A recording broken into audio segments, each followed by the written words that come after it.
शुरू करके आए हैं। मैं आपकी बड़ी इज्जत करता हूं, लेकिन आप साबित करिए इस स्टूडियो में कि आप भारत के नागरिक हैं। ये डर तो हमको भी लगा था थोड़े दिन पैनल में सब डर गए हैं कि अब साबित कर, मैं एविडेंस लूंगा। थोड़े दिन पहले ये डर मैं हमको अपनी भी लगा 5 पीढ़ी का एविडेंस लाया हूं, इसलिए मैं आप पे चढ़ के पूछूंगा आप सबसे। गोवा में हमारे एक रिटायर्ड जनरल हैं, सुरेंद्र राजपूत किसी को मैसेज कर रहे हैं कि हमारे कागज लाओ। बोलिए। उनका एसआईआर में वोट नहीं बन पा रहा था, जो जनरल रैंक से रिटायर होकर गोवा में सेटल्ड है। जनरल? जी जी। और उनको ये साबित करना पड़ रहा था कि वो हिंदुस्तान में पैदा हुए, हिंदुस्तान के नागरिक हैं, ताकि वोटर लिस्ट में उनका नाम आ सके। 80 साल के ऊपर उनकी उम्र है और 2-3 बार वो इलेक्शन कमीशन के ऑफिस भी गोवा गए थे। मिलिट्री का जनरल किस पोजीशन का होता है? टॉप रैंक होता है? जी, टॉप रैंक। और वो ये साबित नहीं कर पा रहे थे कि वो हिंदुस्तान में पैदा हैं, लेकिन वो अपने कागजों से ये साबित कर पा रहे थे कि 42 साल फौज में नौकरी करके आए। भारतीय सेना? हाँ, भारतीय सेना। ये तो साबित कर पा रहे थे, लेकिन वो ये कह रहे थे कि 42 साल आप भारतीय सेना में सेवा करके आए हो, ठीक है, ये साबित करो कि आप भारत के नागरिक हो, तब वोट बनेगा। उसी तरीके से अगर आप पीछे जाएंगे तो वो हाई स्कूल का मार्कशीट होता था जिससे उम्र मालूम चल जाती थी, फिर बर्थ सर्टिफिकेट आया, फिर लोग कह रहे कि राशन कार्ड संभाल के रखो, उसकी 2-4 फोटोकॉपी करके रखो। फिर उसके बाद बोले कि वो आधार कार्ड आया, अब सब लोग आधार कार्ड बनवा लो, सबने आधार कार्ड बनवाया। वोटर कार्ड आया, बोला सब लोग वोटर कार्ड बनवा लो। फिर उसके बाद बोले पैन कार्ड बनवा लो, वो बहुत जगह लगता है।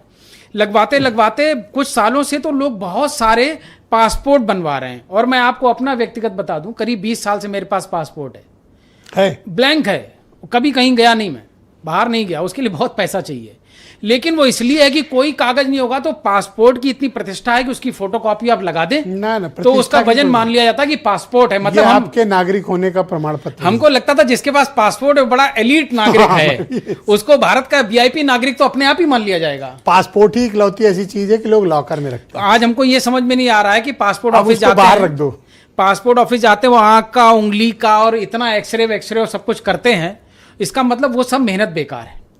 जबकि हमको सबको पता है कि पूरी दुनिया में आधार जैसा पहचान कार्ड इतनी जनसंख्या में, इतना विस्तार में, कि आपकी आंखों का आइरिस और आपकी फिंगर्स का सारा जो भी है वो इतना डिटेल्ड कार्ड दुनिया में कहीं नहीं है। और मोदी जी ने सबसे ज्यादा इसका विरोध किया था। मुझे नागरिक होने का प्रमाण पत्र नहीं जी।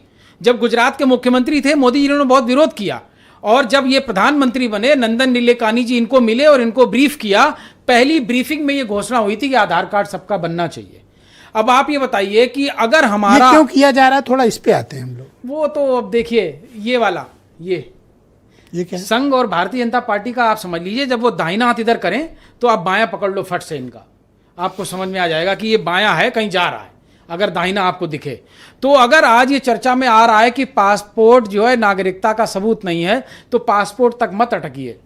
अब सिस्टम वो वाला है कि देखो, राजा कहेंगे इनको हमारे राज्य में रख लिया जाए, इनको 5 गांव दे दिए जाएं, ना गांव की रजिस्ट्री ना नागरिकता कोई कागज। गांव में लोग कैसे साबित करेगा कि वो नागरिक है भारत का? आपके पास अगर मकान की रजिस्ट्री है तो क्या आप साबित कर सकते हैं कि आप उसके मालिक हैं? 3-3 मालिकों के पास रजिस्ट्री निकल आती है इसी रजिस्ट्री ऑफिस का, आप कैसे साबित करेंगे? Thank you sir. अब सिर्फ राजा साहब बताएंगे कि आप नागरिक हैं या नहीं। बहुत शुक्रिया। तो हम लोग उसी तंत्र में यही बात है। सैयद मकसूद अशरफ मेरे साथ मौजूद।